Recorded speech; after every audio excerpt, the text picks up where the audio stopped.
মাঝে মাঝে নামটা উল্লেখ করাতে না আমি একটু কেমন যেন এলোমেলো হয়ে যাচ্ছি। এই মানুষটি আজকে এখানে থাকার কথা ছিল,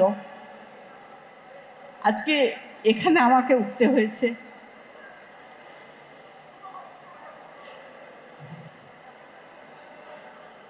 এটা আমি গর্বিত, আজকে এখানে উপস্থিত থাকতে পেরে আমার খুব ভালো লাগছে।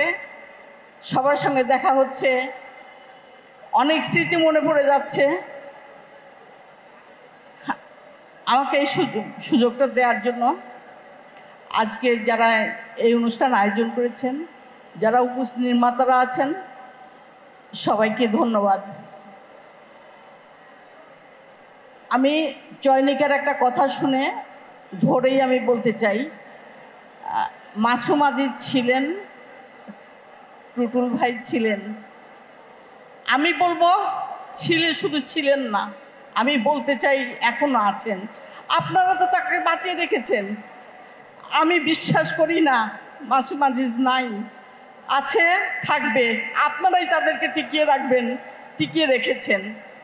কারণ আমি যখন দেখেছি বিভিন্ন সময়ে বিভিন্ন ক্ষেত্রে আপনারা মাসুম আজিজের পরিবারের পাশে এসে দাঁড়িয়েছেন। যেমন একটি কথা, দুটি কথা বলি খুব অল্প ভাষায়, আমি হয়তো গুছিয়ে কথা বলতে পারছি না, আমি আগেই সরি বলে নিচ্ছি, আমি একটু এলোমেলো হয়ে গেছি। আমি ডিরেক্টর গিল্ডার্সকে দেখেছি করোনাকালীন সময়ে, তখন নতুন মার্চে করোনা আসলো, এপ্রিলে মাসুম আজিজের অ্যাটাক করলো করোনা। তখন কোনো ডাক্তার আগায় না, কোনো হসপিটালে রুগী নেয় না, আত্মীয় স্বজন দেখতে আসে না। আমাকে ঘরে রেখে এই ডিরেক্টর গিল্ডসের নেতারা মাসুম আজিজকে ঘর থেকে বের করে নিয়ে এসেছেন, ডাক্তার দেখিয়েছেন, হসপিটালকে বাধ্য করেছেন তাকে ভর্তি করার জন্য। আমি ভুলি নাই, আমি ধন্যবাদ দিয়ে ছোট করব না, আমি কৃতজ্ঞ, আমরা কৃতজ্ঞ ডিরেক্টর গিল্ডসের কাছে। আরেকটা কথা বলি, কিছুদিন আগে ধর্ষণের ব্যাপারে আমি দেখেছি দেশের যে টলমল অবস্থা, বিভিন্ন সমস্যা, কেউ মুখ খুলতে চায় না, রাস্তায় দাঁড়াতে চায় না। নারী ধর্ষণের, কিশোর শিশু ধর্ষণের ডিরেক্টরদেরকে দেখেছি সাহস করে এগিয়ে যে রাস্তায় দাঁড়িয়েছে ব্যানার হাতে নিয়ে, কার্টুন হাতে নিয়ে। এটাই তো চাই। আজকে মাসুম আজিজ নাই,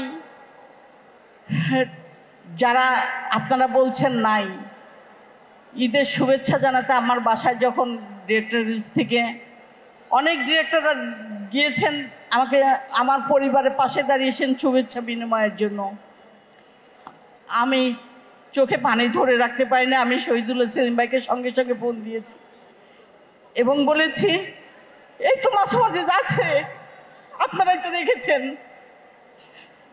আমরা শুধু আপনাদের কাছে এইটুকুনই চাই, এর বেশি কিছু চাই না। আপনারা বাঁচিয়ে রাখবেন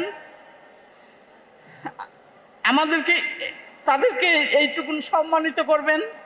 আজকে আমি এখানে এসে দুটো কথা বলতে পারলাম মনের, যদি এলোমেলো অবস্থায়, কিন্তু আমি অনেক শান্তি পেয়েছি আপনাদের আচরণে, আপনাদের ব্যবহারে।